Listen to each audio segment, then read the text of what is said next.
เขาได้กินหมึกช็อตครับโอ้กระโดดดึกๆได้ดูนี่นะครับกำลังบุกน้ำจิ้มอยู่นะเขาจะทำการ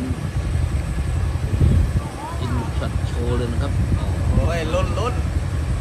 น่าฟินมากน่าฟินมาก